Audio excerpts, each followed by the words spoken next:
Everything's on. So everything's on now. Beautiful, It's okay. beautiful, You're, beautiful. you're still young at heart, man. Oh, dude, I never grew up, bro. I think some people really hold that against me too, That's because why I really never grew up, you know? that's why like I really love that tattoo I got on my arm. The one Mhm. that I got when we had well I was like, "Hey guys, I'm sorry. We need to skip episode 2 real quick. I have a scheduled tattoo Mhm. session." But that Right. tattoo, like it just shows, the middle like the little guy in the swing. It just means that there's a kid in me. It never grows up. Yeah, it's good. That's good. Never grows up, man. How was your week? Oh man, it was great, man. It was actually I soaked in a lot of knowledge this week. It was a good, Okay. we were getting prepared for my son's birthday this week. I watched a couple Yep. gaming documentaries. Okay. Due to Anything on the scene? Like anything cool? Like, actually, have you watched Loki yet? no, I know. I'm still coming to you from beautiful Kansas City, Missouri. So I'm Yeah. still kind of on Okay, so vacation slash, whatever. well, I'm So not going to talk about the show. Actually, the first subject I have is actually it kind of deals with Loki. It's something that was in the show, but we'll get to that after okay. the weekly talk. But yeah, I watched the documentary on this game called Polybius, which I'm going to talk about to you guys soon. Very interesting Actually, stuff.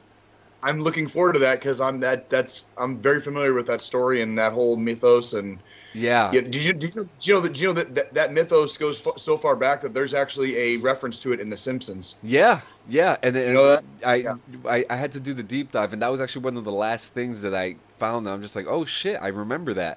I watched another gaming documentary about Tetris, which unbeknownst to me, I had no idea that it was a product of the Soviet Union, and there was a major legal Yeah. battle to get the rights of the game, and that the game was released, and there was so many people that were fighting for the rights and, of it. and it became a worldwide phenomenon, and then so much to the point that today there are still world championship Tetris tournaments. Oh yeah, and So like, you know, amazing. The story itself is amazing because the Pagnatov, I believe his name is. I excuse me if I got his name wrong. He made the game in his during like extra hours during work, because he was an AI engineer for the Soviet Union. So he right, kind of threw the game away when he saw that people's time was being taken from the game, and he was just like, this is unproductive. So he got rid of the game, and it still managed to survive. And sooner or later, it made its way to America. And right, what was amazing that I learned too that they respected the fact that the game was a Soviet Union game and that they wanted to have the mystery behind the Iron Curtain. So they marketed it as a Russian puzzle game. I right. thought that was so genius on Brilliant. their part. It's an amazing That was fucking documentary. brilliant. Amazing. Absolutely. It, Fucking brilliant how they did it. And because that game really like it kickstarted like the whole like that was right around the end of the Nintendo era and the Game Boy era, going into like Super Nintendo and Genesis, the 16-bit era. So like that was one of the last games. I don't want to say it was one of the last games. It was one of like the last big, hardcore hits for like the NES and the original Game Boy. And then we kind of slid right into the 16-bit era with like Super Nintendo, Genesis, all that stuff. yeah, So very yeah. interesting documentary. And if you guys are interested in seeing this stuff, because actually I watched earlier today a small documentary on the Game Glove, whatever it was called, Power Glove. the Power Power Glove. Glove. Yes, Yeah. very interesting Yeah. stuff. If you guys are interested, check out the Game Historian on YouTube. But as far as the rest of the week goes, we also watched Black Widow. Okay. Um, How was that? okay, so good morning, Deshaun. Good morning, my brother. We got the milestone follower, the number one super fan. Always here, Deshaun Myers, man. Shout All out, right, my brother. man. Good to see you, baby. So Black What's Widow, up? um, you know, this for those of you who follow the whole MCU timeline, it takes place after Civil War and before Infinity War. This is no spoiler, so don't worry, guys. I'm going to keep this short and sweet.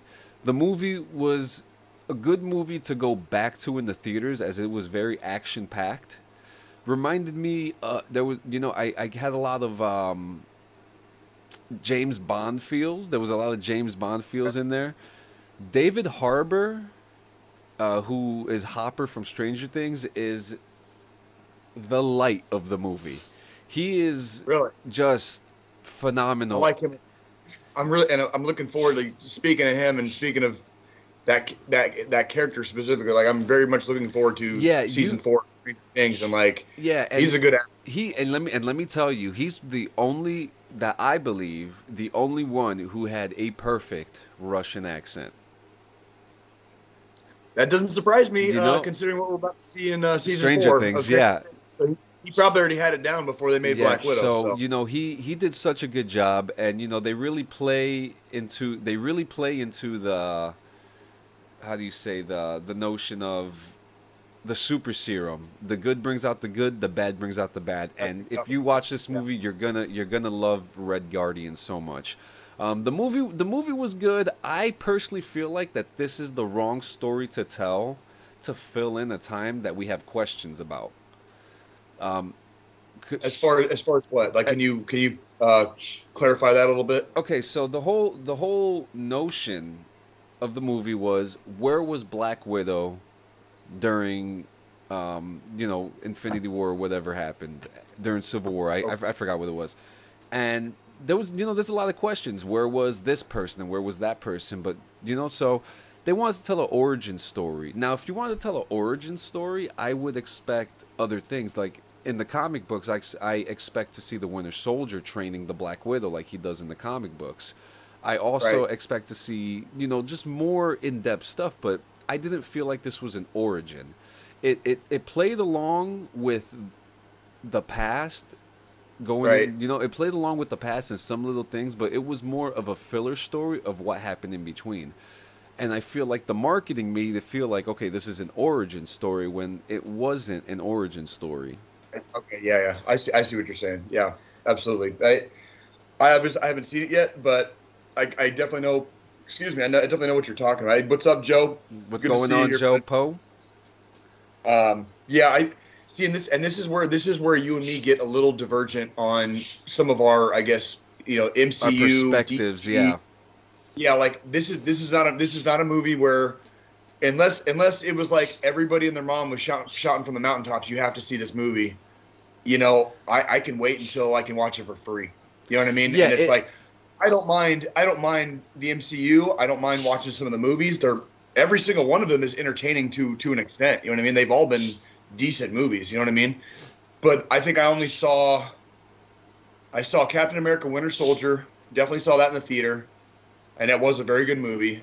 And off the top of my head, I'm thinking, good movie. That was a really I good think movie. that was it.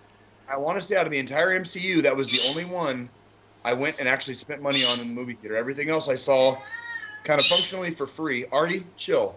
JD, you chill too. Too many animals. The bird. The bird. These are the guests this week. The birds. Bird is a word. Mow mow. Mow mow. Artie. But yeah. So for me, the final review number out of 10, it is definitely at a 7.9. Okay. 7.9. Okay, so it's not didn't blow your socks off, but better than average. Yeah. It was a good movie. It was a good blockbuster to come back to the theaters too. Length was good. Easter eggs. There are Easter eggs all over the place. You know me. Cool. I'm a guy who loves Easter eggs, and I think we all do. And a great cast. The guy, the villain. I can't even remember his name. But he plays Frenchie in The Departed.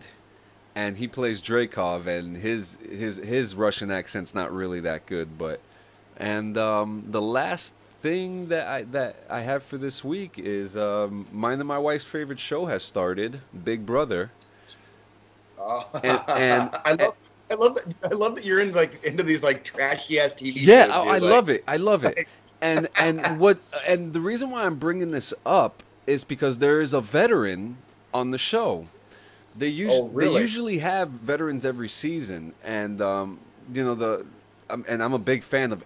They're usually my favorite ones, the veterans, because they have the best personality. But this guy, Right. coincidentally, my wife's name he has is Frenchie. And he starts off talking in like this farmer's accent, and he's like, "But what y'all don't, y'all think I'm some kind of dumb farmer, but what y'all don't know is that I'm a fucking Army veteran, a Navy veteran, or something like that." I was like, "Oh shit." And what's really cool about this guy is that he picked a very, this season they really wanted to be inclusive. They wanted to have more diversity on the show. And what's really, really cool is that they split it up in teams, and his team, and I think this really speaks on him as a person, that he chose a team where one person is a female South African female whose father is like the ambassador to the king of Africa or something like that. Really? An autistic female, Joe Frazier's son. What? Yes, Joe Frazier's son, who is openly gay, and what I think is really cool is that he picked a team, Picked the team that was all like all inclusive. super, And who was the last one that he got? Frenchie. He got the South African girl. He got Brittany. He got Joe Frazier's son. That's it. Oh, it was only 4 of them, and yeah, and that's it. And the team, it speaks in volumes because it's just I just think it's very beautiful, and it worked really well, and I can't wait to see what this season goes for. And that is enough of my fucking rambling. How was your week, Jay? Overall, it was okay. We got some stuff done. I'm helping my girlfriend get some stuff done around her house, in preparation for, I guess, our move out here. Like Yes. she already lives here. Me and my kids will be, I guess, joining her towards the end of the year. Sorry, Artie just flew by me.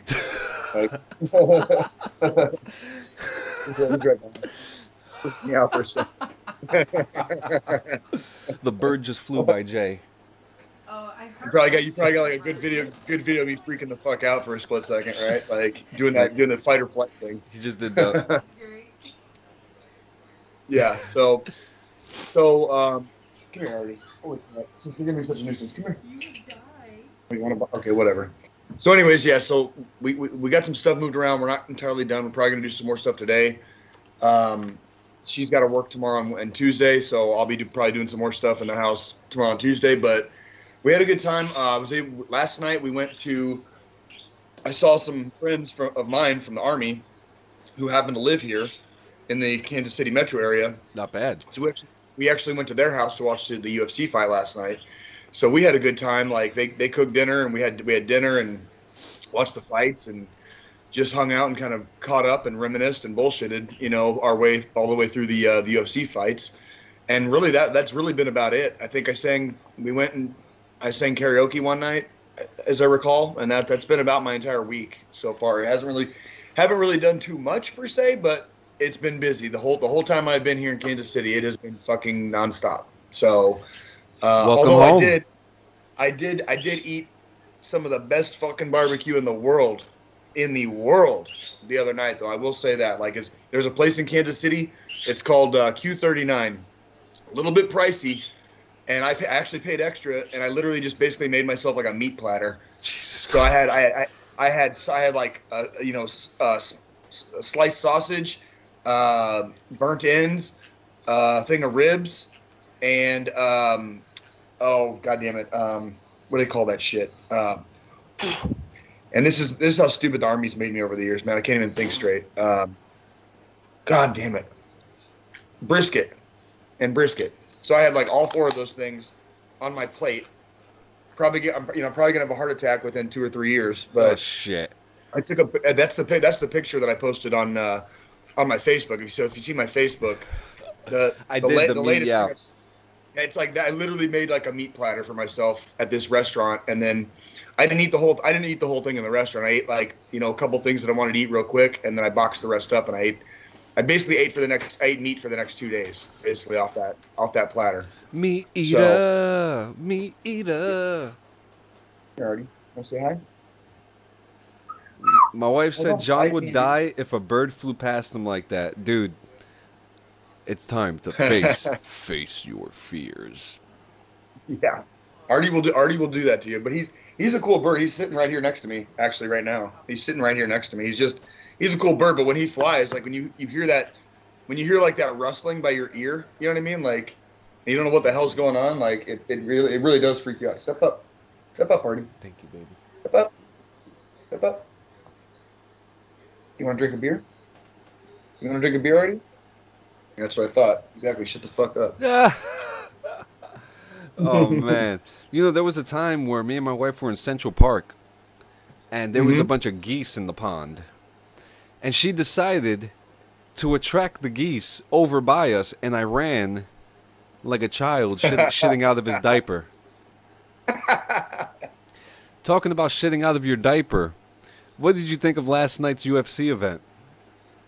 I shit out of my diaper. Like, I definitely shit out of my diaper. Like, no. So last week here on the podcast, me and John made our predictions. I was going for a trifecta, which did not include the main event. I was actually using last night as a litmus test for potentially maybe starting to place some bets on MMA fights. My trifecta, I went 2 for 3. So I did not get my trifecta last night, so I would have lost my money basically. And the main event ended up being, I don't know how this keeps happening, but the main event ended up turning into a shit show again. And I've really at this point kind of lost all realistic respect outside of the cage for Conor McGregor. I'm not sorry he broke his leg. I know he was pissed at the time. I was probably in a lot of pain.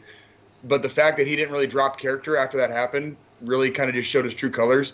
I don't care if the dude's number one. I don't care if the dude's the number one highest paid athlete on Forbes list right now, and I'll tell you why. Because he's like the only one on the UFC roster that's fucking rich right now. The UFC is paying their fighters dog shit. Because he got rich doesn't mean shit to me. He's a fucking asshole. And I'm really not sorry that he broke his fucking leg. I hope he sits out the entire fucking next like 2 years. And I hope the next time he comes back, he gets his fucking ass handed to him on a platter again. Yeah, no, I really do. The guy's a shitbag. So fuck him. All props to Dustin Poirier, who was handily winning the fight. I don't know. I was really wanting to see what was going to happen in the second round. I really was, because it did look like Poirier was swinging himself out. Poirier used a lot of energy. Yeah, he did. A lot of energy. Those first 5 minutes, Poirier used a lot of energy. I would have liked to have seen the second round. But I'm really not sorry McGregor fucking broke his leg. Yeah, he's a fucking asshole. It's very interesting. Before I get to the other fights, I do want to talk about the main event first. And before I get to that, I'm going to give an update because I do a UFC pay-per-view pick'em every month. Last I went 7 for 2. This time I went 5 for 9. And I'm looking at my things here. For some odd reason, it says that I chose Chris Mutino to beat Sean O'Malley, which is a fucking lie because, Yeah, you definitely did not pick. Yeah, you definitely did not make that pick. Yeah, but the McGregor and Poirier fight. The one thing that really bothered me so much was Conor McGregor's behavior during the press conference. It was weird. You know what? And this is a really strong. It was cringy. Yeah, it was,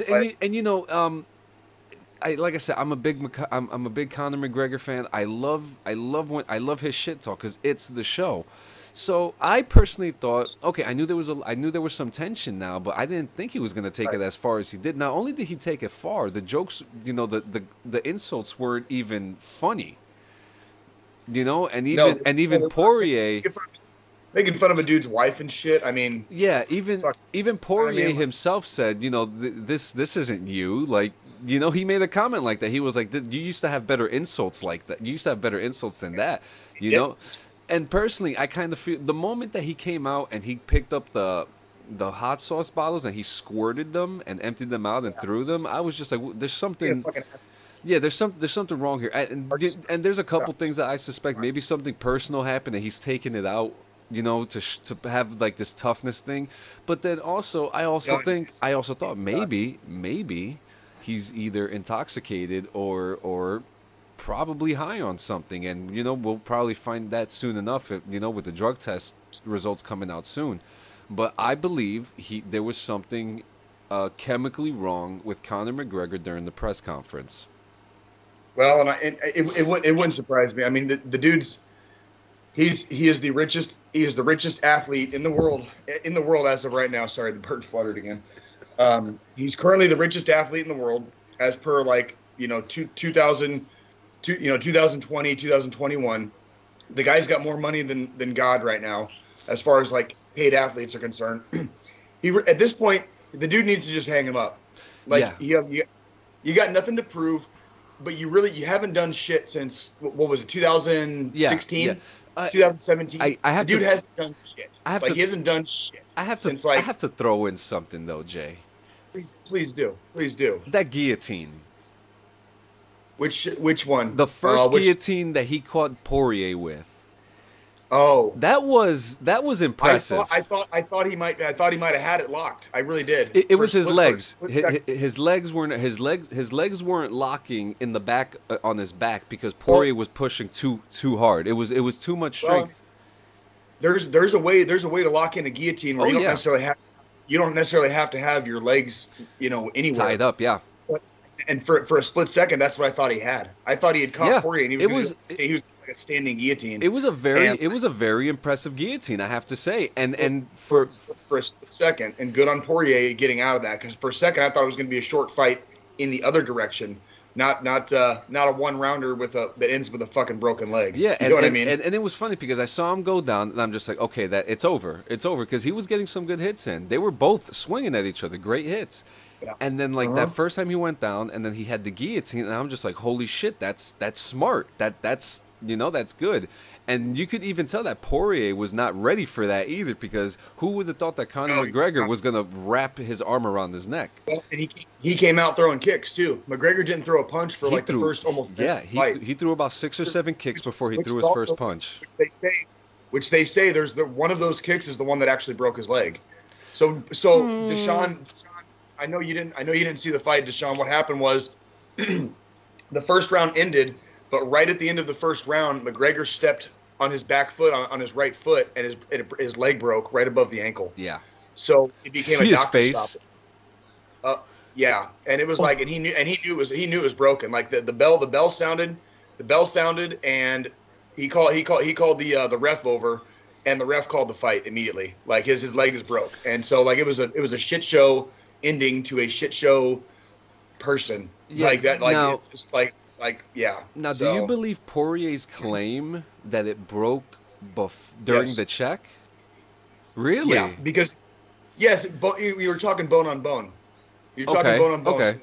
Now Poirier might not have known that it broke the way it broke when he stepped on it, right?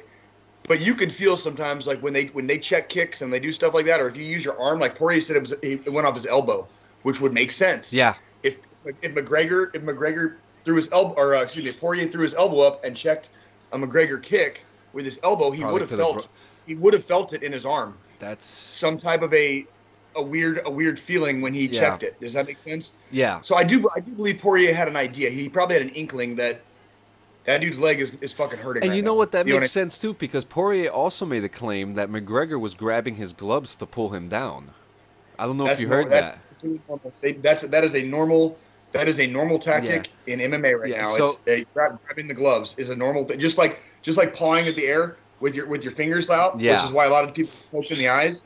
Like that is a normal tactic now. Like MMA has evolved to the point where fighters and high fight IQ fighters are using stuff to their advantage. Yes. You know what I mean? Like in the ring, stuff that they did not do 10, 15 years ago. So the MMA game has evolved, and if your fight IQ is a little bit higher, you're going to do every little thing to your advantage. You know, like when the ref can't see you and you're all tangled up against the cage, maybe like grabbing the cage over here where the ref can't see, and grabbing the cage when you're not supposed to, and just keeping it out of sight of the ref to give yourself a better position or whatever. Like everybody does it. You know, nobody really acknowledges it right now, but everybody fucking does it. They can get away with it. You know what I mean? Yep. Because I mean, you hear the refs all the time, like, don't grab the cage. Don't grab the cage. Them, like, they warn him like 15 fucking times before they even fucking think about deducting a point. So it's like, why would you not grab the cage a couple times? You know what I mean? It's like you should take a drink for every time they say don't grab the cage. Straight up. Yeah, straight up. You could literally make a drinking game out of that shit. And it's like, that's how ridiculous it is. I mean, the referees are so The referees are so staunchly like against taking points. I don't know why. Also, speaking of which, I wanted to ask you about this as we kind of transition to some of the other fights. The Sean O'Malley fight. Remember we were talking about? Oh yeah. Wanting like more 10-8 rounds, you know, and potentially 10-7 rounds back, you know, a few podcasts ago. Well, that's what we got. Round one, Sean O'Malley versus other dude, Chris, whatever his last name is. Chris Mutino. In my opinion, that was a 10-8 round. That was a 10-8 round. I do have my own opinions. Did the judges score it 10-8? That's what I want to know. Yeah, because that's what I would call it. I have some thoughts about Mutino, about that fight. One, I want to hear. Sean O'Malley came out with guns blazing. You know, he came in. He was doing the his little tactics, and at least this time he was able to do his little showboating and make it look good after. Except one point where he was dribbling and he missed the knockout, which is fine. It still looked cool, whatever. But Chris Mutino, that guy was eating punches like ice cream sandwiches at 6 a.m., bro. That motherfucker. Dude, Sean O'Malley got fucking tired beating this dude's ass. In the first round, Sean O'Malley beat his own personal record of 140. It was like 141 before, and he got to like 140 something by the end of the first round. Amazing. Strikes thrown? And strikes thrown. Now, if you, because like I usually watch with the Fight Center on, at that time, Mutino only had 43 strikes, and Sean O'Malley already was at like 150. Now, here's the thing. Mutino, skilled fighter, very strong, but there was a lot of times where I feel like O'Malley was embarrassing him because his defense, his hand defense wasn't doing what I felt should have been done to. Okay, and to be fair, Mutino came out of the CFFC. Yes. This was his very first UFC fight, not just the very first UFC fight. He was on the fucking main card. And he took he took it 11 days notice too. Super short notice. Now, first off, props to him. Second off, this is the second time tonight I'm going to fucking shit talk the UFC. You've got how many fucking fighters on your goddamn roster, Dana White, you fucking tomato head, and you can't find one of them to take a fight on short notice? All that shit he talks about being in the game, being in this, I know how to run my organization and this, that, and the other, and you're telling me out of all the people on your fucking roster, you couldn't find a single one to fight Sean O'Malley on short notice. I call bullshit. Dana White brought this fucking kid out of like the Bush leagues to fight on the main card of a UFC pay-per-view, okay, just to get fucking wrecked and worked by Sean O'Malley, which, by the way, I was glad that kid kind of embarrassed Sean O'Malley, not because he didn't get his ass kicked, but because he lasted fucking like almost the entire fight. Yeah. Like this kid lasted, like Sean O'Malley literally got tired beating this dude's ass, and that kid started fighting back about the third round. Chris started fighting back, and you could tell like Sean O'Malley was still kicking his ass. Don't get me wrong, right. But this kid was like fucking Rocky. This was like Rocky versus fucking Apollo. You know what I mean? Like Rocky was just getting his fucking ass handed to him on a platter, but he wasn't going down. And it took a fucking stoppage. Like the ref had to stop it, because he wasn't going down. Which I think, and he was pissed. I think it could have still gone. He was still standing. I agree. He was still moving. I did not agree with the ref stoppage. He just wasn't answering shots. That was the problem. Yeah, there were too many unanswered fucking punches. Like, and that's where as a ref, like I don't necessarily blame the ref for that. I don't agree with it, but I don't necessarily blame the ref. You got to be safe. You got to keep the fighter safe. You have to. Yeah. And the dude was taking a shitload of shots to the dome piece. The dude's probably got a broken nose. Yeah.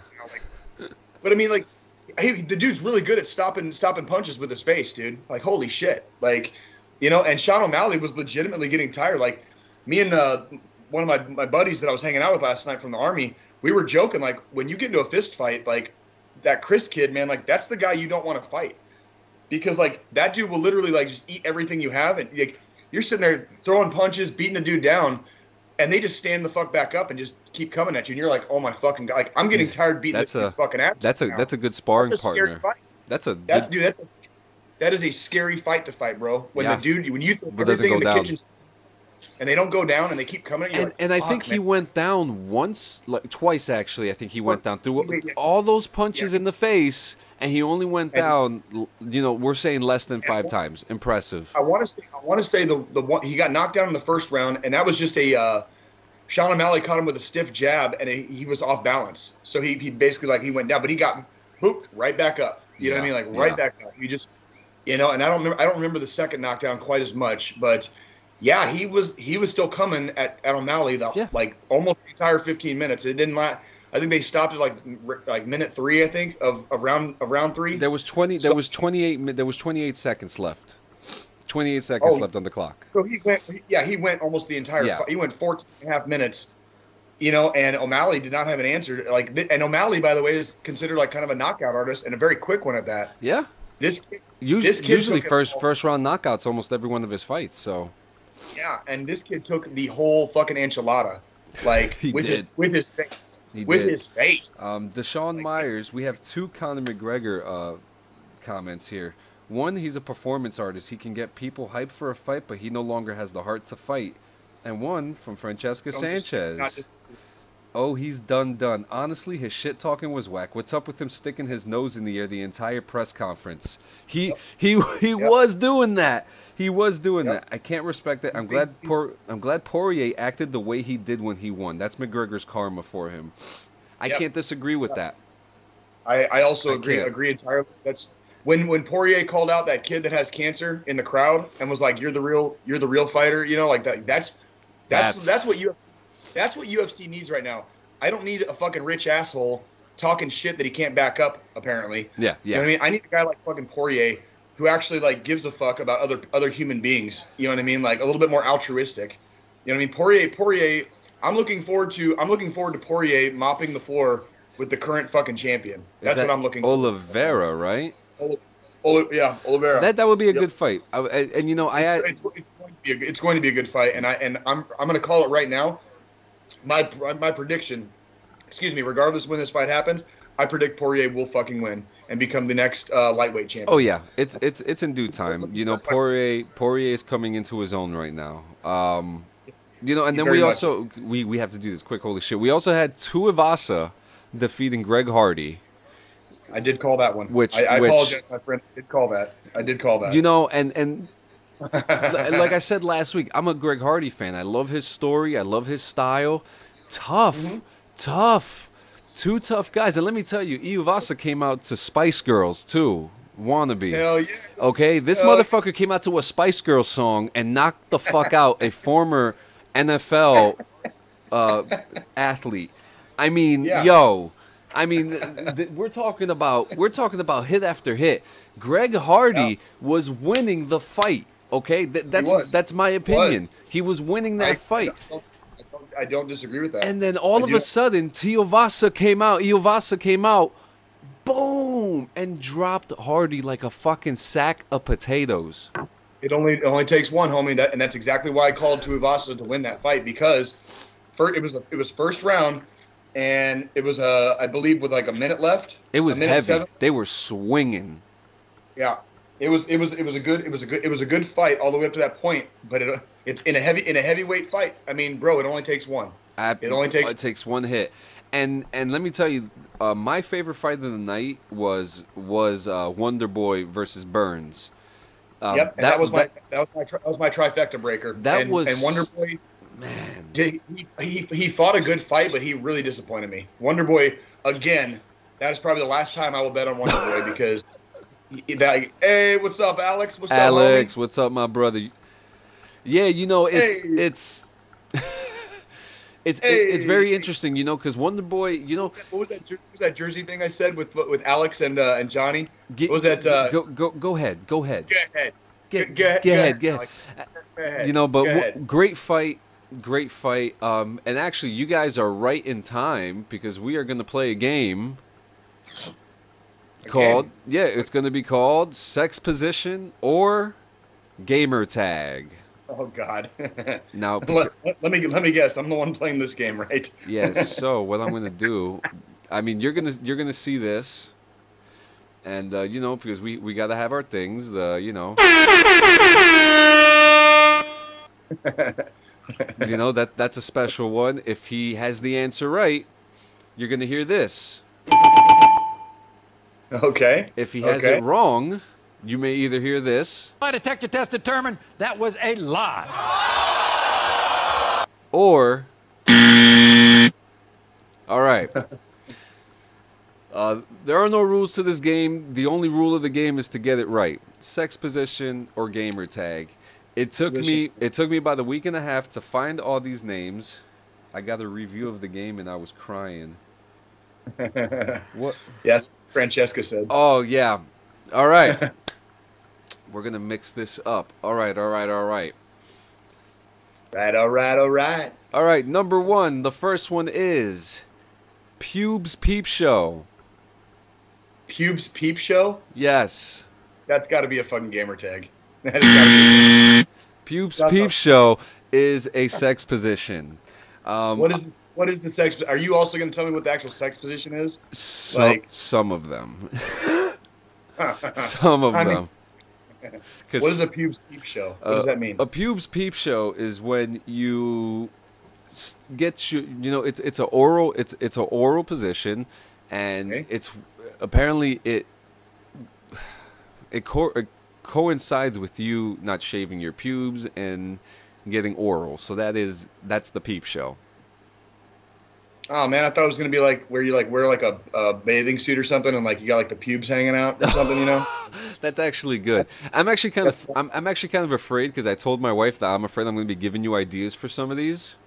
Oh, guaranteed you are. Yeah. I'm the freakiest of freaks, dude. I give zero Yep. shits in the bed. Alexander Lear says what? Number 2, frantic teabag.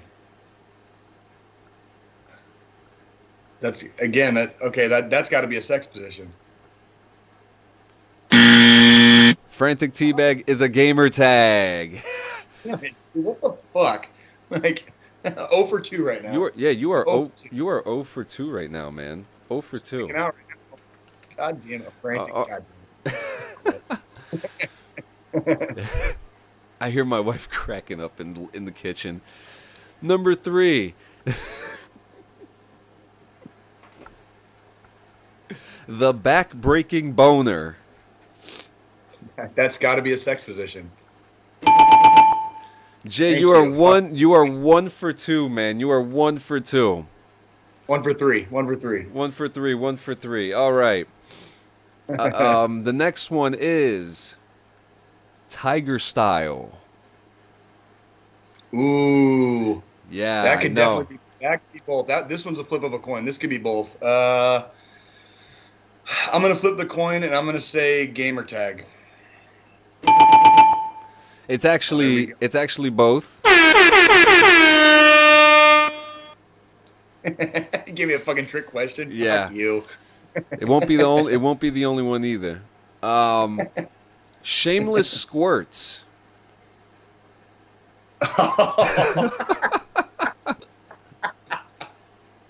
I'm gonna just because of how it sounds. I'm gonna. This could be both, but I'm gonna say gamer tag because somebody's probably trying to be funny. Yeah, somebody's trying to be funny. Now, guys, I want you to know: do not write to these gamer tags. Yeah, we're not trying to put people on blast. Yeah. Just have fun with this shit. The next one is say hi to the brown eye. God damn it. Fucking. Let's do. That's gonna be sex position. Yeah, Joe. Joe posted. I already did. There you go. There you go. So what is it? It's 3 wrong, 2 right. I want to say no. I think I flipped that. I think I've gotten 2 wrong, and I've got like last 3 or 4 right. So. What's next? Blood fart. Blood fart. That's a fucking sex position. No. Strike that. That's a gamer tag. That's a gamer tag. Because you said both. It is both. Gamer tag. You know, but it is both.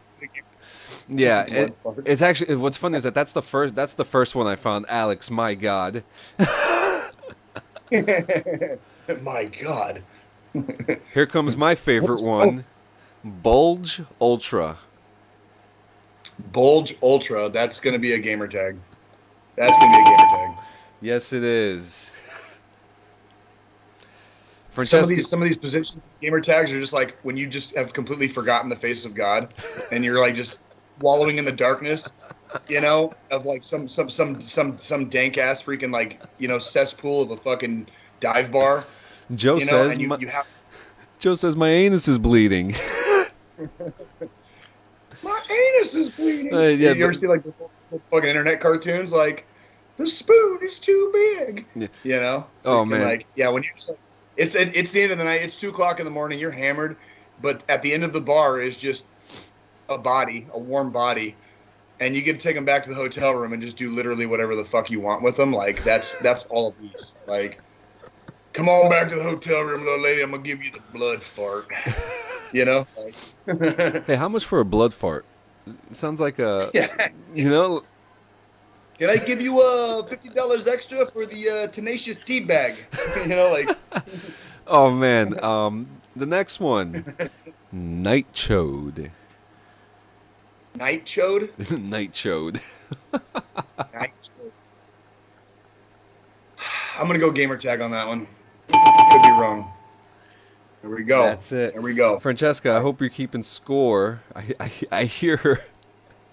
I hear her fucking cracking a rib in the kitchen right now.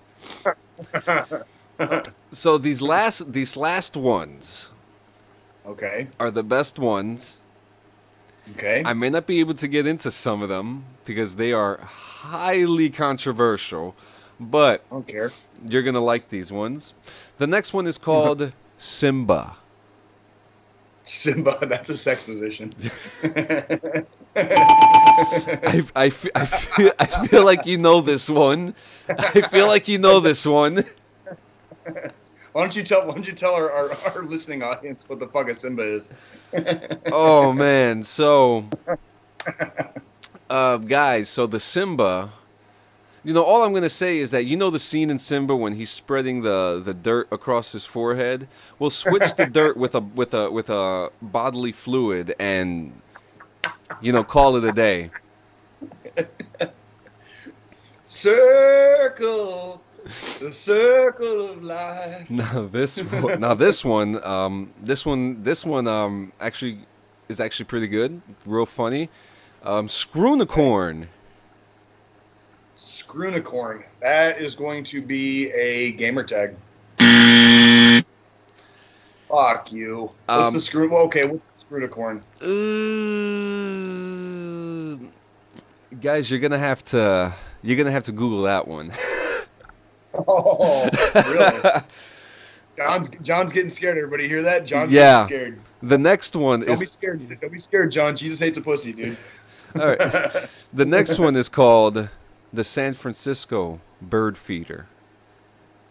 That is definitely a sex position. Oh shit! Thank you. And you know, I'm assuming you know what that one You is. Whether I do or don't, you're gonna have to tell the audience. Oh shit! The San Francisco Bird Feeder is when someone hits a home run inside someone's ballpark, and they suck it out of the ballpark. Yeah. I love that it's not the definition of the sex act. It's you trying to be polite about it. It's what's making me laugh, dude. You're like trying to be fucking polite about this shit. It's like, dude, like these are like sexual acts that, like, if they weren't consensual, they would be like fucking like it'd be like a fucking sex crime. You know probably would. And hearing you try to describe them in a polite way is fucking hilarious. Joe Post said that's a snowball for the gays, or so I'm told.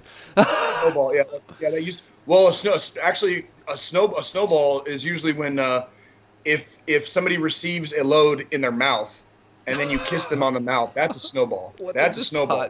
We're gonna get shut down. No, the fuck they're not. Like, nobody's gonna shut us down. All right. We're talking. Joe Rogan talks about this shit all the fucking time. That's true. Like, we're fine. We're fine. Trust me, we're fine. John, you got to come out of that vanilla shell, homie. You got to come out of that vanilla shell. I know. All right, so fuck it. I'll tell you what the screw in the corn is. The screw in the corn is when two lesbians strap on two dildos on their foreheads and crawl and attempt to screw each other. Nice. I like that. I like that. Absolutely. Yeah, my let me tell you, my wife was crying when she heard this stuff. We got 4 more. The next one is called Chunky Facial. Ooh, that's gonna be a sex act. Son of a bitch. That is a gamer tag. I could see that being a sex act. I could too. That's like a smegma thing, like a smegma facial. Ugh. Absolutely. The next one is called the Alabama Hot Pocket. That is definitely a sex act. I already know what that is. I forgot what that one was, but I remember what that one is. Yeah, we're not talking about that one. Yeah, you need to talk about that one. You definitely don't need to be. That's one that I'll say you don't need to talk about. Like, the next one is ballistic pig whistle. That's going to be a gamer tag. Thank you. Yes, sir. Thank you, sir. And last but not least, Space Dock Fondue. Sex act. Thank you. And baby, what's the final score on that? What's the final score? How'd I do? What's the final score? She probably has like a 4-second delay. Let's see. This is coming.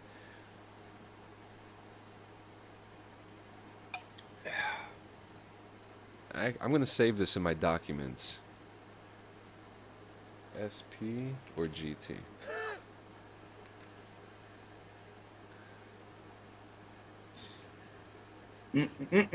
Waiting on the score, waiting on my score, waiting on my score, score. Drum rolls.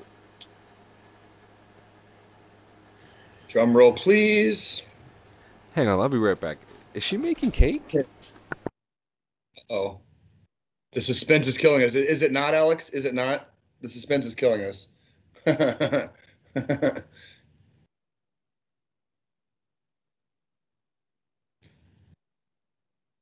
Oh. Yeah, so while John's gone, I'll fill a couple of seconds here. She's washing dishes, yeah. So go ahead. Let me see. 1, 2, 3, 4, 5, 6, 7, 8, 9, 10, 11, 12, 13, 14, 15, 16, 17. So you got 4 wrong out of 17. Oh shit. I was 13 and 4? That's right. not bad. That's not bad. That's not bad. And you know what? We may go a little bit over our time today. We still got a couple more things to talk about, but hey, that's a game. I am proud to say that I created it. I got the idea from listening to an Andy Cohen show of a game called the game that he played was called Are They a Scientologist or Not? So I figured, what can I bring into the gaming world that would be funny, borderline controversial, and engaging? Absolutely. And I thought, what was more better than knowing if it's a sex position or a gamer tag? and thankfully for you, your podcast partner is a complete fucking freak of nature. So it all works. It all works. The fact that I went 13 for 17, freaking, I think says it all. You know what I mean? Like, yeah. Now, Now we don't have much military news, but I think I just want to talk about some tea real quick before we get to the good gaming news. Don't want to get too much into this, but if you guys haven't been looking into it, the Army is investigating Fort Eustis officer for a cheating scandal. Lieutenant Colonel Kane Mansir has been caught being a shitbag to his wife of 18 years, cheating with multiple women, forging deployment paperwork, lying about him receiving a Silver Star, and claiming that one of his kids has passed away. Right. So this dude's like a shitbag on top of a shitbag, and sucks to suck, nerd. Here's my very short rant, and I'll also try to put my foot a little bit in my mouth so I don't go too far because I am technically still active duty, Yeah. right? I'm currently sitting at less than a month before I go on terminal leave, so I will try not to be too abrasive in my comments here because this is still an ongoing investigation. However, here's what I will say, especially coming from an enlisted soldier's background, meaning that I'm not an officer, I'm a non-commissioned officer. I'm enlisted, right? I'm one of the plebes that didn't have a fucking college degree when I joined, right? So I am sick to fucking death of being enlisted and having enlisted soldiers, being in charge of enlisted soldiers, and we are held to this like razor thin fucking standard of like, you have to do things this way. If you don't, we're gonna swing the hammer at you. We're gonna nail you to the wall, right? And these officers, and this is not for all officers in the Army or the military at large. This is just in general. When officers get in trouble, they kind of tend to get a slap on the wrist and they just go away quietly. Some of them do lose their careers. It does happen, deservingly so, obviously. But there's a lot of officers, when they make it to a certain number of years in service, they'll get a slap on the wrist. They go away quietly, but they still get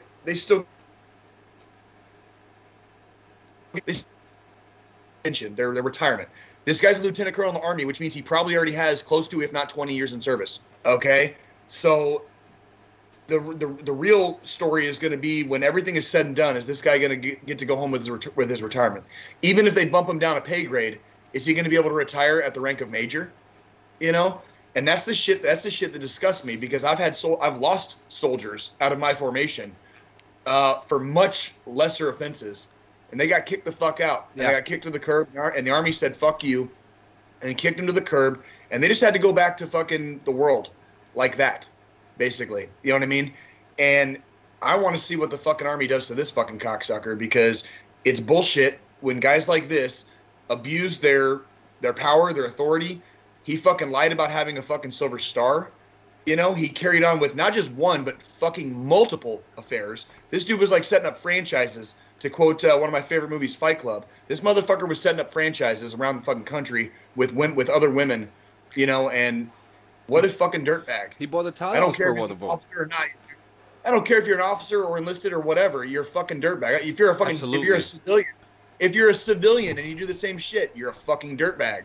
Fuck you. You know, like fuck you for stringing people along emotionally like that. Absolutely. How dare you? How dare you? You know, if you got some weird like polygamous or polyamorous thing going on, like, not my business. You know what I'm saying? But fuck you for stringing people along emotionally and not telling them the truth. Yeah, and, you know what I'm saying? Like, and he got one of them he got one of them pregnant. You know, was completely hit. He did. You know, and you know, setting up franchise. That's exactly what he was setting up franchise. It's so disgusting, you know, and yeah, it was no secret that him and his wife were having issues, but he was still married. He, you know, he's so fucking wrong. 18 years is not, you know, that's not new. You know, you've been with someone for 18 years. I've been with my wife. Yeah. We're going into 16 years now. 16, 17 years now. You know, that's a long time. You know, you don't. You gotta be honest with your partner. If things are, you know, and this is especially coming from the perspective of being twice divorced. You know, I'm a very stereotypical Army NCO right now. You know, I've got 2 divorces under my belt, and honesty and communication is paramount. If you're wanting to move on, okay, fine, so be it. I don't care if you're male, female, whatever. You want to move on, you need to talk to your partner first and be like, you know what, I'm done. Absolutely. We got to call this. We got to call this. We'll make it work somehow, but I'm done. This motherfucker is just going behind everybody's back and setting up fucking franchises and making up bullshit stories like I got a fucking Silver Star. You know, he's obviously going in with no protection and fucking like shooting expert on the fucking range because he got somebody else fucking pregnant. Also claims to have a Purple Heart. Yeah, fuck this motherfucker. Yeah, like straight up. So I mean, the whole point of talking about this is pretty much to spread awareness because it's important to identify shitbags. We've been through this. You know, we've been through this before. We have no issue letting the people know, hey, look out for this motherfucker. He's a piece of shit. And you know that, you know, on because one, the Army first off, doesn't take kindly to extramarital affairs. No, they don't. They I got real quick, and I Yeah. don't mean to interrupt. I apologize. No, no. I went years. And this is up to recently. I went fucking years without so much as a kiss on the lips from a member of the opposite sex, because I fear the Army's fucking policy on extramarital affairs. So even though my marriage was over in like December of 2016, my divorce wasn't final till January of 2020. Okay. Okay. I kept it in my fucking pants. Okay. That's I good. kept it in my pants for 3 fucking years. I kept it in my pants. Okay. So like, let's not fucking pretend that you can do it. Okay. It's not hard to, you just got to fucking bite down a little bit and jerk off a lot. Okay. Yeah.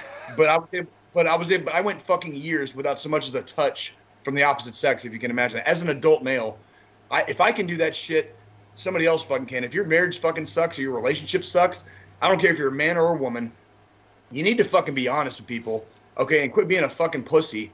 You know what I mean? Fucking jerk off, flick your bean, do whatever you got to do, okay, until the fucking shit's done. Now you have a Especially kid. if you're a servant. Now you have another kid. Yeah, don't sit there fucking making more cream pies than a fucking little Debbie factory. Yep. Okay. Yep. Fucking like spreading the seed everywhere, Yep. like you fucking bag. Like fuck you. Yeah. So you know what I mean? Like come on man. top of the affair, the forged documents, this guy's fucked. This guy's fucked. Completely. And I Hot think, red- and before red we get to fucking- the next subject, the most satisfying thing about this is that the wife and the woman he was having an affair with got together, looked through all his finances, and found out there was more women, and so everything keeps on going for it. But everything. Yeah, because it wasn't only two. There wasn't only two. There were more. There was more than just the two. Yeah, like this dude was literally setting up franchises. Literally setting up franchises. Meeting parents and all that stuff. So I'm not even gonna call you Lieutenant Colonel, whatever the fuck you are. Kane Mansir, you are on the fucking list. You are on the list, my friend. And now on to the good stuff. The last thing I do want to talk about today is swatting, but I do want to get into something real quick. I was watching Loki, and if you guys haven't watched it, I said this a couple episodes ago. Loki is the best Marvel show out there right now. I said it before it came out, and I'm saying it now. It's the best. With saying that, I'm not going to talk about the show, but I'm going to talk about something that was seen in the show, and that was a Polybius arcade cabinet. Oh, here we go. Yeah. Oh, here. So the Polybius. I know where you're going. So I saw the Polybius arcade cabinet, and I'm just like, I forgot about that thing. And if you guys don't know the story about Polybius, it is a wild. It's a wild story. Some people think it's a myth. Some people think it's real.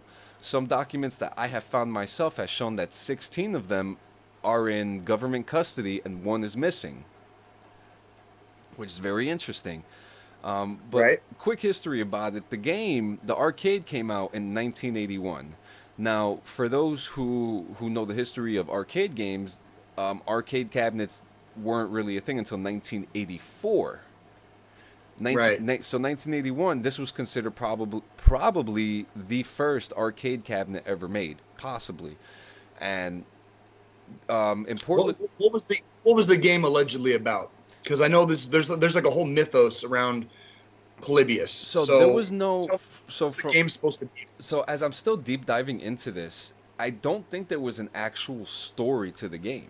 It was, because during that time we had games like Galaga.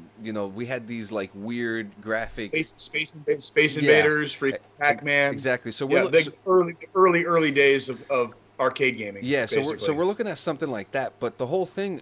So in Portland, Oregon, is said where most of these cabinets were seen, and apparently Portland, Oregon was a big market for newer games, new arcade games for people to test out if they like it and whatnot. So apparently Polybius made its debut in Portland, Oregon, and people were playing it. Shortly after, people were dying. People were getting sick because they were getting seizures. They were You know, Mythos, yeah. yeah, pretty much the things that we see in games like GTA, where it says, oh, there's flashing and Flash lights, and if you have light sensitivity and freaking whatever, like yes. beware because it might cause you a seizure or whatever. Yeah, Yeah. So apparently this game was doing this to all these people. And all of a sudden, the Men in Black came. And what's really funny about all this is that the Men in Black was actually inspired by a comic book, which was inspired, from what I'm reading, was inspired by the Polybius game of Men in Black coming in, taking files electronically from the machine and then leaving, and no one knowing what they were. So there's a whole wild connection to this. And by the way, I think John is saying right now is considered conspiracy theory, and it's not exactly hardcore documented or proved. Like, let's take everything with this Polybius game we're talking about. Take everything with a big giant grain of salt, because none of this has been factually proven beyond a shadow of a doubt. Okay, so be careful with what we're saying here right now. Like, this is part of the mythos behind this game. Yeah, so. and there were yeah. So the game, apparently the arcades disappeared. They never to be found. And people were talking about it, and people were just like, oh, no, it was never real. But then a man named Stephen Roach wrote in the message board and was talking about he was a developer for the company Cineslotion. Now, Cineslotion is translated to memory deletion or sensory deletion. Okay. Which is very interesting. Why they would name a company after that, especially with the mythos of the game being this way. And so this Stephen Roach guy was saying that he worked with a couple engineers on making Cineslotion and making this game, and they worked really hard on it, and it wasn't approved and blah blah blah. So a reporter who actually deep dove more found out that the Stephen Roach guy was actually he was trafficking children and he was abusing people. And Jesus. So it's still up in the air. A lot of people believe that he has nothing to do with Polybius. Right. Which obviously it could be possible. But then another man started writing. He started saying, and to me this was more of like probably the most honest description ever, where he talks about the creation of Cineslotion and says that the game, it was just a game that they created, and it just didn't make it. That's just what it was. And he said, there's no need to make it more than what it is. It's just, that is what it was. It was just a test, and that's it. The game became bigger in its mythos than it probably ever was as a real thing. And actually, this story and conspiracy theory about this particular arcade game goes so far back that there is an early in some of the early seasons, I don't remember exactly which season and episode, but I could probably look it up real quick. But this was one of the in-jokes in a Simpsons episode in the 90s. So like this mythos and about this game goes so far back that the Simpsons actually made a joke about it in the 90s. Give me 1 second, John. I'm going to find you. Oh yeah, I'm going to find which episode it was on The Simpsons. I read this comment from Alex. Jane, Silent Bob paid homage to something like this with an episode in their animated series about having an arcade that was secretly recruiting tool for manual labor on a secret project.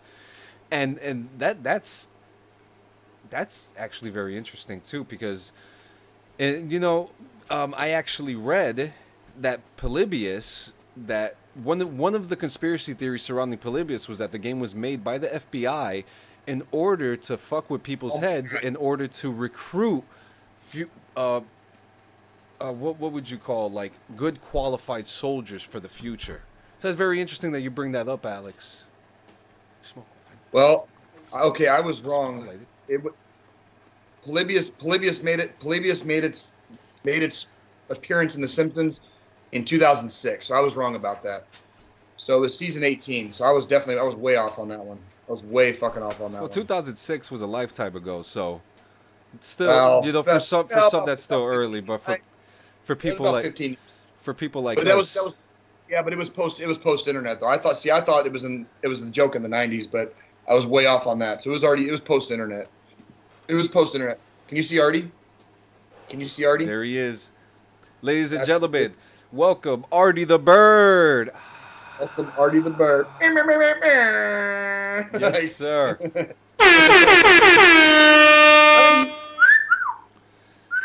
Oh man, so yeah, very very interesting stuff. This is honestly probably the only information what I just told you about Polybius. It's very interesting. Is the game real? No one fucking knows. No one fucking knows. All No one has seen a working exactly, copy of exactly. this game ever. The only thing that there is a screenshot. That is like the only part of this story that's indisputable. That nobody has ever seen an actual working, functioning like copy of this game. No one. That is the only part of this story that's indisputable. Everything else is he said, she said, friend of a friend. I used to see it all the time in this one arcade I went to in 1983. Whatever.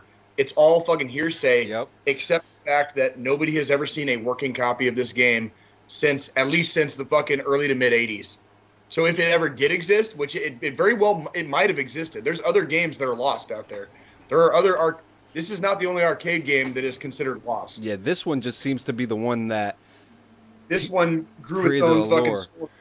Yeah, exactly. Yeah, and there are other lost arcade games out there. This is not the only one. Alex Lear says, "As all conspiracies are ingrained in some truth." Yes, they are. In some truth, they are. So they're. I mean, the only thing physically that they have is a picture of the main title, which, you know, in all essences since 1981 could have been photoshopped because you could still use MS Paint during that time. On top of that, they have pictures of arcade cabinets, possibly, you know, photoshopped again, you know, and pictures. The earliest Photoshop I saw of Polybius on the internet probably would have been, I'm going to say ballpark, like 06. 05, 06. Yeah. Back then, photoshopping, some people did a good job, but it was usually pretty easy to see. It was usually pretty easy to see that it was photoshopped. Yep. And for those who aren't familiar with graphic arts, back in the day, black and white was and taking copies on top of copies was another way to falsify things to make them look real, which is actually funny because they do the same thing in Loki with the title screen. They actually have the word Loki reprinted as if it was put through a copy machine. So it's very interesting how all this is kind of coming together. But you know, if you guys want more information on Polybius, I mean, just do a Google search. There's some documentaries on it. It's a very interesting story. But if you had to ask me, the fact that there's a whole documentary on it. Yeah. And if you ask me, you know, one side of me wants to say, yeah, it was real. But the other side of me wants to be like, you know, this was overhyped. But it's still a very, very, very interesting story. Fascinating story. You know, and another thing to add in 2016, a game called Polybius came out for the PlayStation Store. You know, but no one thinks that it has anything to do with it. But, you know. No, they were just marketing off the hype. Off the hype. Yeah, we have some sad news. Dog Meat from Fallout 4 has passed away a couple weeks ago. You know, I got a good buddy of mine that actually named his dog Dog Meat after that game. Yep, there you go. And it's funny too because I'm a huge Fallout fan. I've no secret. I love Fallout. And seeing Dog Meat coming into Fallout 4 was probably one of the coolest things in the game. But what I didn't know, that I read about when Dog Meat, whose real name is River, when she passed on, they used to walk her around the Bethesda studios, and she would wander around aimlessly by herself, and that sometimes she would go around the studios and find like a rock, or a bone, or a lost, you know, something, a random thing, and bring it back. And they were just like, we should put this in the game. So they used River and her personal traits as a way to interact with the game, and it made the game so much more better with having the dog as your companion, because the dog will fight for you, the dog eats, the dog steals stuff for you, finds stuff for you. And it's very sad that we lost such an icon in the gaming world. On top of this, the passing of River affected Xbox and Bethesda so much that they made a $10,000 donation to the Montgomery County Humane Society. You know, That's awesome. you know, Good. good on Xbox. You know, rest in peace, River. You know, it's a sad thing. You know, a dog is a man's best friend, as we all know, and it really showed that in Fallout 4. So our thoughts are with the owner, who took care of River and Bethesda and Xbox. And you know, I thank you for for giving us a new way to play. You know, thank you for River / Dogme for giving us a new way to enjoy a post-apocalyptic world. Paranoman, thank you very much for joining us from Fort Knox, beautiful Fort Knox. Paranoman, what's up, man? Hope you're enjoying your Sunday morning. Fort Knox. Good to see you. Fort Knox. Fort Knox. Oh, yeah, Fort Knox. Fort Knox. Shit. All right. Good to see you, Good to see you. The Guardian of the Gold. Thank you for coming, man. We appreciate you. The next, before we get to our main story, we have What the fuck are you doing, dude? What the fuck are you doing in Fort Knox, dude? Said Jay, it's like, Ian, bro. Why is his name? Yeah. What are you doing in Fort Knox, man? My buddy Ian. That's my buddy Ian. He changed his name to Para. Hey, yeah. Para. Yeah. So what the fuck is he doing in fucking Fort Knox? Oh, he's okay. He's gonna text me. All right. OPSEC. OPSEC. So next thing we have here, I'm gonna put it up on the screen for every one of you guys to see. Xbox Game Pass. They put out a tweet, kinda. So the tweet says from Xbox, look at this photograph. It's one of our cloud gaming ads. Do you see what's in those hands? It's a controller from it's a rhyme. Look. They're doing a Nickelback song. Fuck me. Look at this photograph. It's one of our cloud gaming ads. Do you see what's in those hands? It's a controller from a different brand. So, so, ladies and gentlemen, you can play, and let me look. I was hobgobbling over the Xbox Game Cloud last week. All right, you really were. You were nuts, dude. You were kind of on its nuts. I fucking love the Xbox Game Cloud. Okay, and now you can play the Game Cloud with your PlayStation controller. But here's the question. Is this a fuck you to Sony, like, haha, look what we can do? Or is this hey, we can do this together, man. We don't need to be separate. But what's... I don't know, dude. You know, okay. Going along with our conversation last week, I want to say holy shit, because we've been talking nonstop about how Sony has not really brought anything fucking new to the table. And I actually have something to talk to you about that too. Once we're done with this, this is making me wonder if they're not about to fucking. I don't want to say they're going to join forces, because I don't think either of these companies are going to do that. Sony has dominated the video game market since the PS2 came out. Dominated. Yes. The video game market dominated like badly. But I think Xbox is going in the way of the future, and Sony is pulling back a little bit. And I'm wondering if they're not going to start working a little bit more together, especially with the advent of cross-platform and stuff. I'm wondering if Sony is not pulling back a little bit while Xbox takes the next step forward. Like, yeah, go ahead. One interesting thing here, Alex says, I don't know, you can get Xbox-style controllers for PlayStation. Yes, you can by Scuff Gaming. Xbox style. Not actual Xbox controllers. But here's also another thing, because people on Twitter are saying playing Xbox games with a PlayStation controller is a nice combination, because Xbox has the better games and PlayStation has the better hardware. And in some cases, some people would agree with that, some people would disagree with that.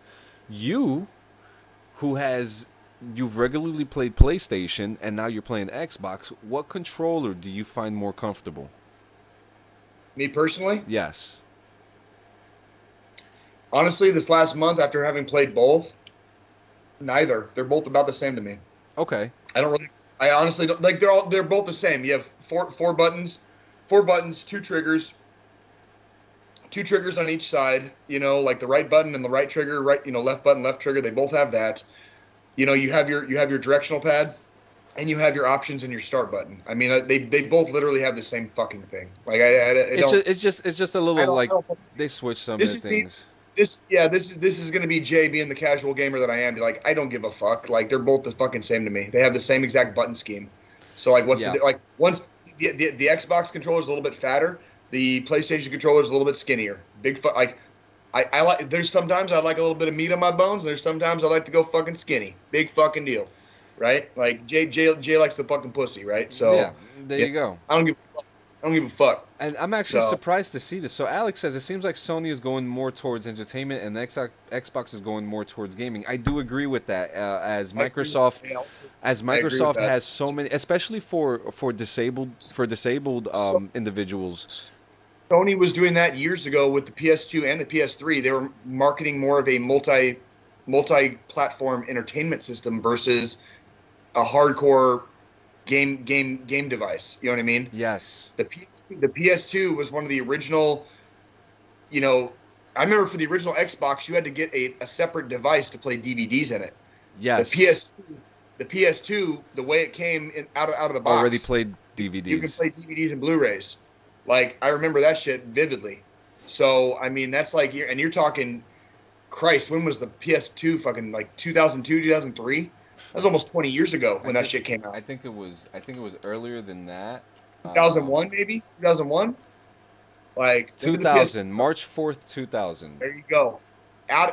Fresh out of the box in 2000, literally 20 years ago, 2 decades ago, you could play DVDs and fucking Blu-rays. But the original Xbox, you had to get a little separate device and plug it into one of the controller ports. And it looked look, the PlayStation 2 looked fucking cool. It looked cool. Yeah. It looked cool. It looked cool. It is the greatest. It is the highest selling console of all time in history. Yes. By far. By far. Not just by a little bit. By fucking far. Yeah. So by fucking far. I'm actually surprised to see this. Alexander Lear, correct me if I'm wrong, Alex. He says that you prefer the Xbox controller. You like the triggers more from Xbox, which is interesting to me because you are a passionate PlayStation player. Deshaun Meyer says PlayStation is more ergonomic. Which is true. The PlayStation remote does have ergonomic features in it, which it still tends to be comfortable no matter how. I gotta get a refill. I'll be right back. Yep, go fill up your battery. And I love PlayStation. It's weird that the PS5 has better hardware for rendering and whatnot, considering where they're going. Yes, and this is true. And the PlayStation 5, they're so the thing is amazing. It's even been proven that the PlayStation competes with the Xbox Series X as far as the chip goes. It's not a bad console. It's not at all. But the problem is that for some odd reason, PlayStation seems to be holding back. And I know this wasn't part of the lineup, but I have to get into this. On Thursday, PlayStation finally did their state of play. Oh, okay. And what did they say? The only thing that they showed that they had was Deathloop. The game doesn't even look good. As far as that, they did.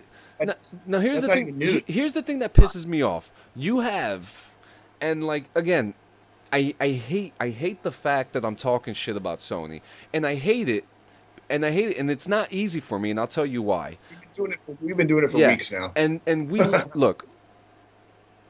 I'm an Xbox guy, okay? We know this. I'm diehard Xbox all the way, but I hate that we're in an age of no competition. There is this year there has been no competition. That's my big argument against the fucking UFC, man. Like I that's how I feel about UFC right now. It's like there's no competition, so they're just fucking their fighters over and not paying anybody. No, I have 3 games I'm gonna say right now. 3 games that weren't there. That should have been there. 1. Fuck. It just lost me. Horizon Forbidden West. One of the most anticipated games of a sequel. Nothing. Another game, God of War, was not shown at all. God of War is to me their placeholder.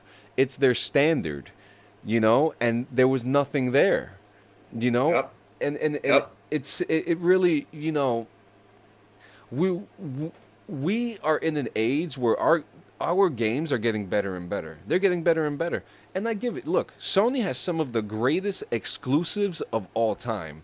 The Last of Us, Ghost of Tsushima, you know, Yep. I don't need, you know, and I maybe it's just me wanting more from Sony because I like seeing the competition. But then again, Alex says they're going for entertainment, which makes so much sense too. It does. It makes a lot of sense too that they're you know because they have these exclusives and these exclusives are like movies. What about a fucking? I forget what the sequel's called. It's a sequel to Ghost of Tsushima, but it's like, what about a little bit of info on that? You know what I mean? Like, and all there was. Because that's another PlayStation exclusive. Yeah, you know what I mean? Like, and we're learning these things outside of these panels. Now, Sony, and I'm talking to you, Sony, if you were at E3 or if you were in conjecture with the rest of them, how come you weren't there? You know, and this is me. bitch, This is bitch. yeah. Where are you? This is me. We called you, motherfucker. Yeah. We told you we told you what fucking time. You and your fucking boys didn't fucking show up. Yeah. So what the fuck now? And this is me being as like non-biased as I could, because we're gamers, you know. All in all, at the end of the day, we're gamers, and we want the best for gamers. You know, Agreed. wouldn't you want your boys who have these exclusives on PlayStation to have, you know, something to be excited for? Because shit, if Call of Duty, You would think. you know, Call of Duty should have been revealed at State of Play with their contract that they have with Sony, and Agreed. you know, just the fact that Call of Duty was not there, and it's just we need to do better. We need to do better. Not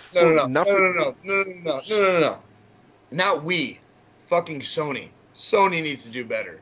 Not we. This we made no mistakes here. That's Xbox true. made no mistakes. Xbox made no mistakes here. Fucking Sony needs to do better. Yeah. Like, they need to be called out. It's like either shit or get off the fucking pot. Yeah, I just personally think that they should be releasing this stuff so that the PlayStation people could be like, haha, fuck you, look what we got. That's what I want. I want that. I want someone Never to, happened. you know, and it doesn't happen anymore. So, you know, If it happens, I mean, it'd be great if it happened, but it ain't. The fact that it hasn't happened yet, and I see Alex's comment here where he says the PS5 is Sony's experiment, and he feels that it's their pivot point to see where they're going to go in the future. And I don't disagree with that, because Xbox is fucking eating their lunch right now. Like, Microsoft is eating Sony's lunch in the gaming department right now. they're probably just Like, thinking, what can we do? Because there is news that PlayStation did buy a PC developer company. So I saw that, but you know what? That don't mean a fucking thing. That could be a goddamn corporate fucking takeover. That don't mean shit. Yeah. Like, I don't. That don't mean fucking shit, dude. Yeah. Like, So I'm hoping, you know, maybe I hope for 2021 to be a better year for gamers. It became a really good year for gamers, but I hope that 2022. Bro, I got bad news for you, man. It's fucking July. Yeah, that's Why hasn't it been a good year for gamers so far? We're already halfway through the fucking that's year. true. We are already past the halfway mark in the fucking year. It has already not been a good year for gamers, which unless some fucking absolutely mind-blowing shit comes out in the next like 3 to 6 months, it's going to be a terrible year for gamers. Yep. And Man. whatever comes out, it better be some fucking goddamn mind-blowing shit, because this year has fucking sucked. Yep. We haven't had fucking news for how many episodes now?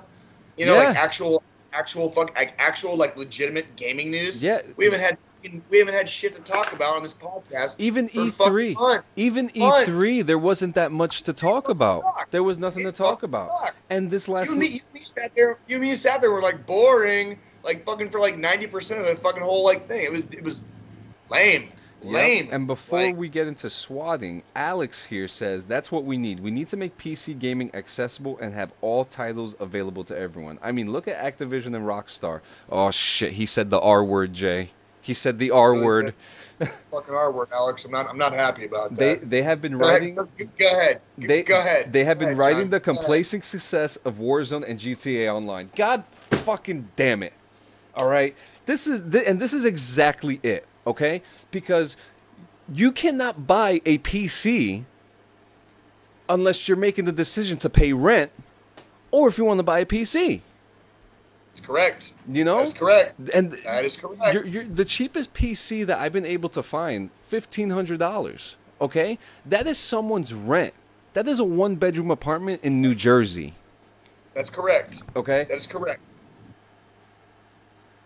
it's It's fucking garbage. So just call it what it is. It's fucking garbage. It is Garbage. It is complete garbage. It is you know, and PC gaming is beautiful.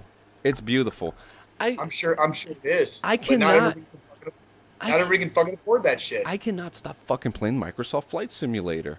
And actually, shout out to Alex Lear for showing me that America's Army is back as a video game on the PC.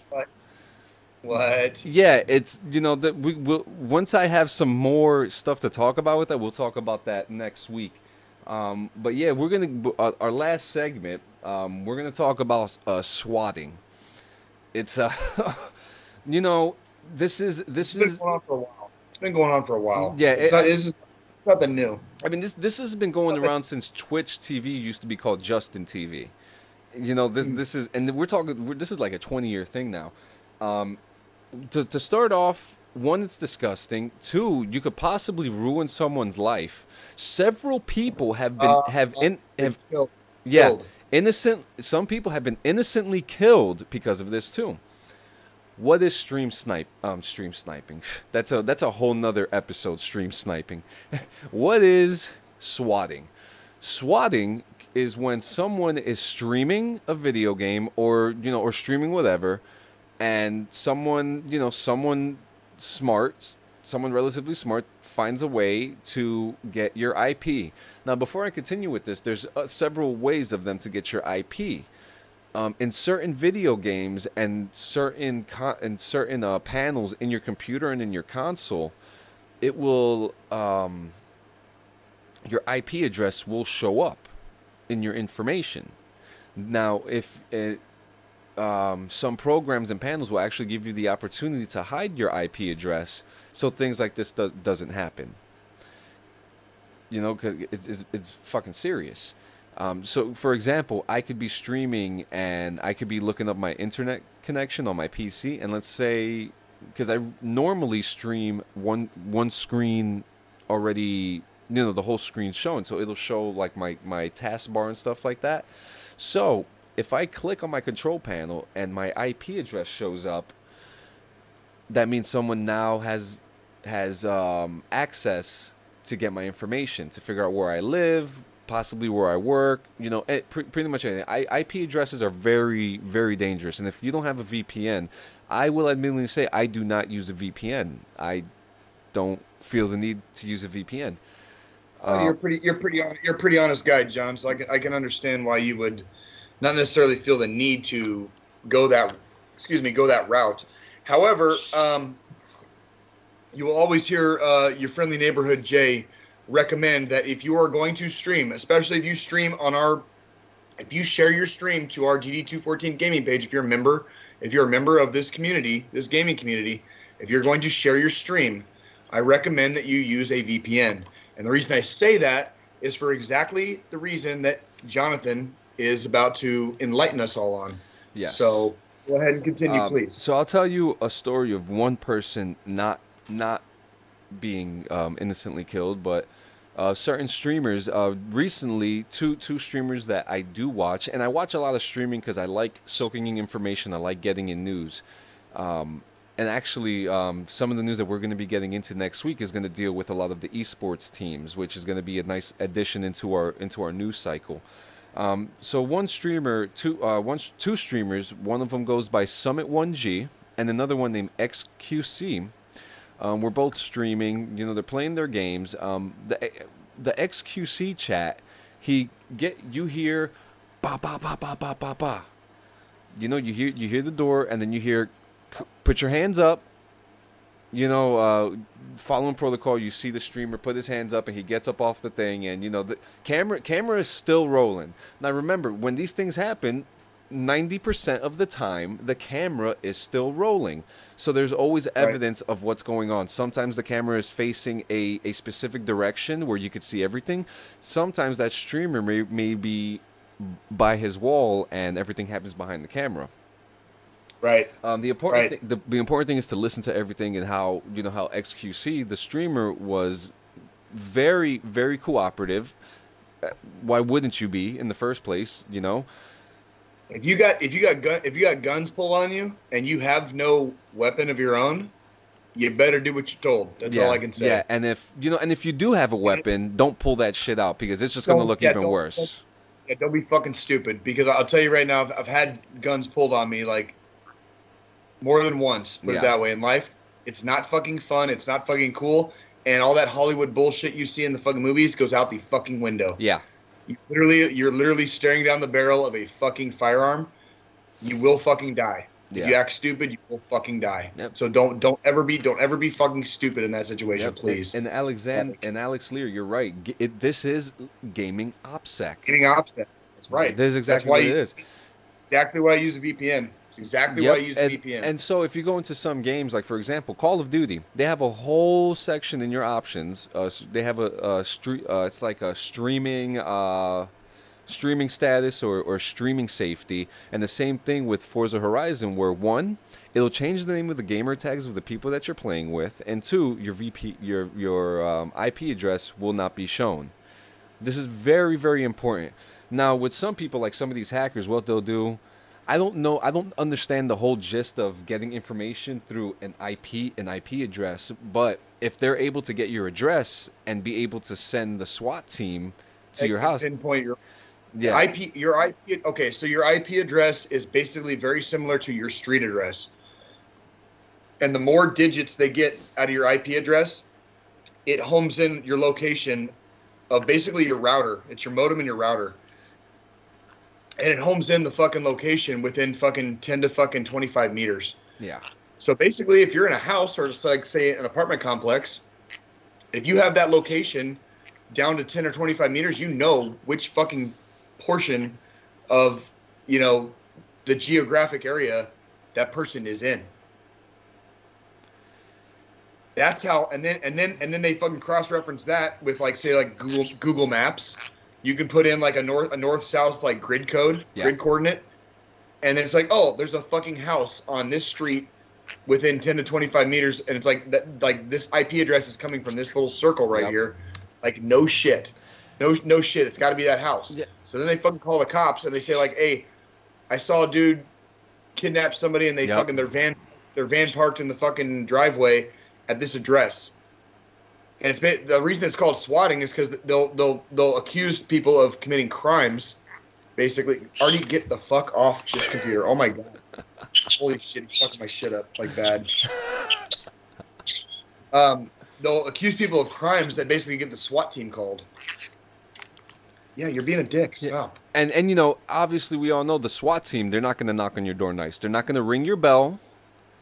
You know, they're not coming in calm. They're coming in hot. Right. You know, they are there to do their job.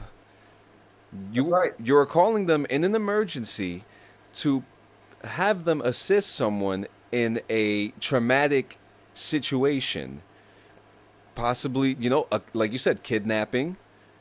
You know, probably, or even worse. And let's not even forget, what if someone's stealing someone else's internet? What if someone is using someone else's Wi-Fi and they go to the wrong house? What if somebody's using a VPN and they're using your fucking IP address? Yeah, that's how those fucking things work too. They bounce off fucking different fucking IP addresses. Like, this shit's fucking like, it's 2021, people. Fucking learn your goddamn technology and learn how it fucking works, because it can work for you or it can work fucking against you. But if it works against you, you're fucked. You are FUCK fucked. Okay, don't play. Don't fucking play. Yeah, that's why swatting is so dangerous, because people won't even fucking see this shit coming. They won't even see it coming. You know what I mean? And you know what? Alexander says a really, really strong point. But what does it say about civilian intel? Police intel should not be getting tricked this way. It's kind of pathetic that there's no way to vet the intel. And he's absolutely right. That is it, and that is a conversation for another day, because I have a big giant bone to pick with how law enforcement does their intelligence. You know, especially coming out of the Army, especially coming out of the Army infantry. We rely on intelligence to do our missions, right? And if the intelligence is fucking sketch or whatever, blah, blah, blah, we don't go on the fucking mission. Yeah. It's that simple. In our great country, a lot of law enforcement in different areas of our states, you know, because every state has different rules, they don't always rely on intelligence. They just fucking, roger that, we're fucking headed out, time to go. And then we get these fucking incidents that happen where people, innocent people, get killed, and it creates a civil disturbance, basically, because innocent people fucking die at the hands of law enforcement, and that's not cool. And I want to clarify, this is in no way, shape, or form a statement against any law enforcement entities. Absolutely. On behalf of like DD214 Gaming. This is just fucking reality that we're living in right now. This is just the fucking reality we're living in. Like, innocent people die at the hands of law enforcement. It creates a fucking big disturbance. And now we're talking about a whole nother area of bad shit. But it all started with some asshole getting pissed off because he fucking got beat at Call of Duty. Yeah. Fucking put in some fucking hack codes, finding somebody's IP address, and calling the fucking cops to, like, you know, the house of the person that fucking whooped his ass.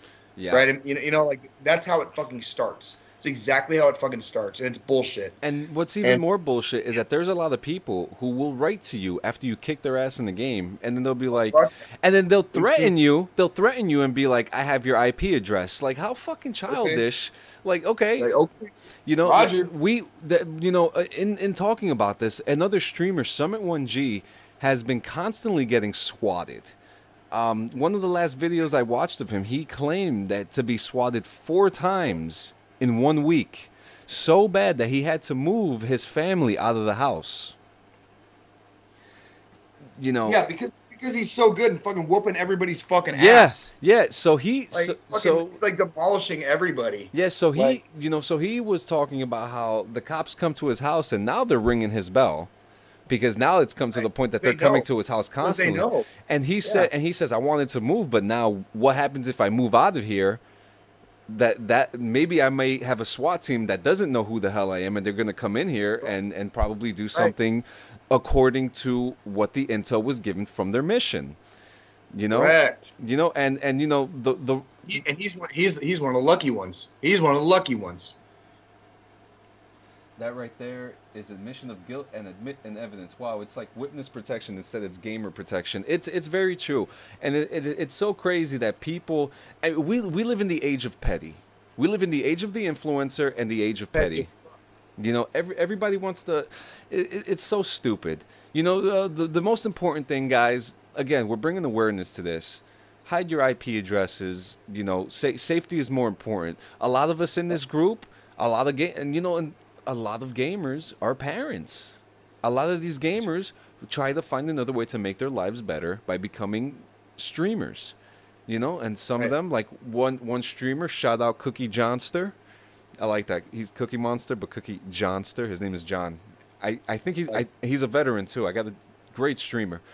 And when he first started streaming, he had a newborn baby, and he had his newborn baby every time he gamed on his chest.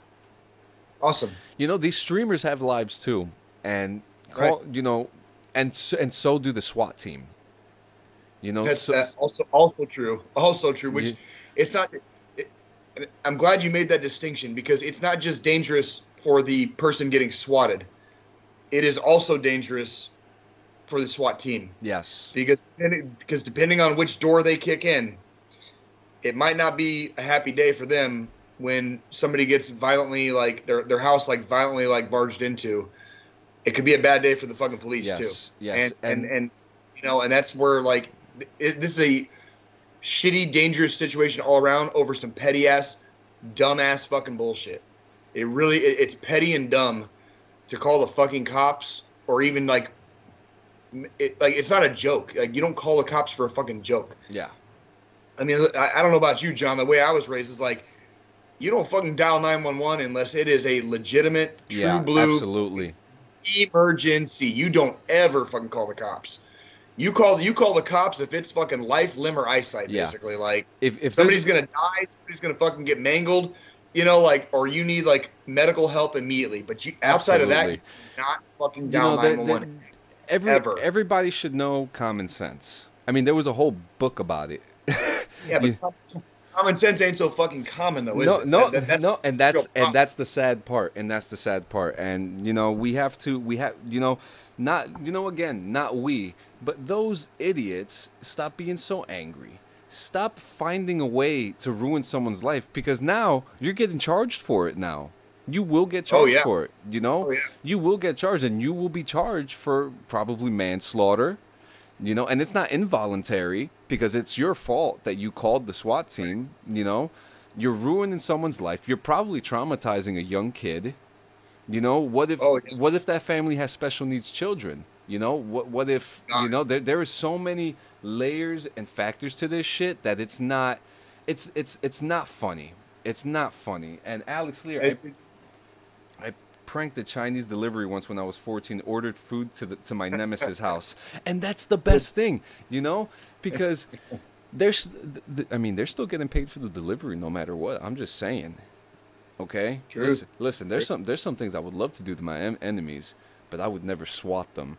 And I think that goes for everybody, nobody, like I can't. Fucking crazy. You ain't wrong. You ain't wrong. You ain't wrong. But ladies and gentlemen, we're here at the end. Before we get into our final thought, next Saturday, I will be joining the Veterans Affair. I will be joining the veterans at the VA Center in Lyons, New Jersey, to be assisting with the nightlife entertainment group for some veteran activities. I'm going to be talking to them. I'm going to talk to them, get a few interviews, show you guys what's going on next week. I wish that you could be there, Jay, but we have nothing but time. We have nothing but time, and that day will come. There's always time until there's no more time. Exactly. And as far as I learned, that comment's not supposed to hit till 2029. So. All right. I'll be there next week, guys. We see you listening. We see you watching. Thank you for always being there for us. We are going to be in Kansas City. There is, I can't. It's going to be August the 8th. August the 8th is going to be the joint podcast. It's going to be August the 8th. Yes, and if any of you guys are near or around Kauffman Stadium on the 9th, let us know. Get some pictures or something. We're going to see the Yankee game. It's going to be a hell of a game. I'm excited for it. I've been watching so much fucking baseball, and that this series is going to be good, and I couldn't be happier. And we better catch a foul ball. We're going to find out. So as far as the final thought, it's your turn this week. Yes, it is. 22 a day. We always start it that way. We always end it that way, and that's the way it is always going to be every single week, every single day, until the last episode of this thing, And even after that, we'll probably annoy you with Facebook posts and Instagram posts and texts. 22 a day. 22 a day. We extend this and we talk about it all the time because 22 is way too much. 1 is way too much. It's just way too fucking much, and we need to be there for each other. We need to be there for you. I'm not asking you to be there for me, but there are people out there who have it worse than I do. There are people who probably have it worse than Jay does too. Everyone has their own situation, and everyone has a story to tell. The suicide prevention hotline is 1-800-273-TALK. That's 1-800-273-8255. You could call them. You could text them. Whatever you're more comfortable with. Someone volunteers their time of the day to sit there and be there for you. If you feel that you don't have anyone or anything, if you don't have a totem or if you don't have an escape, give them a call. someone will listen. Call us. We will listen. Like we just said. You send the DD214 gaming admins a message. I will provide my personal phone number and I will talk to you. If you need help, I will talk to you 24 hours a day. I don't sleep much as it is, so I got nothing but time. Absolutely. Absolutely.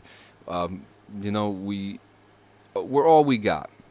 Whether you're gay, straight, African American, Asian, Caucasian, whatever you may be, however you may come, you're no different than anybody. We're all the same. We are. Come as you are. Come as you are to us. Yes. So please, guys, you're never alone. You are never alone. The lines are always open for you to talk to us. Hey, even if you want to joke with us, we're there with you.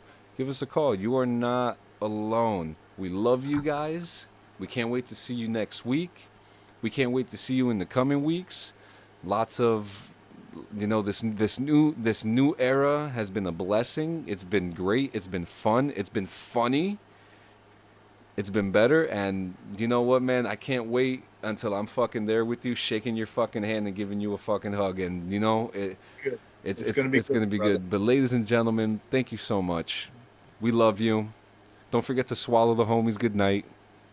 Always swallow the homies good night. You know, you got less than a month, John. You better prepare yourself. You got less than a month before you see me. No, yeah. So. And guys, if you guys have any suggestions on any cool word games, throw them our way. We'll play them. I will work on a sex position and gamer tag part 2. You know, you better try hard next time. No, I got 13 out of 15. So yeah, you know, this was good. But guys, thank you so much. We love you. Stay calm. Stay hydrated. And most importantly, stay cool.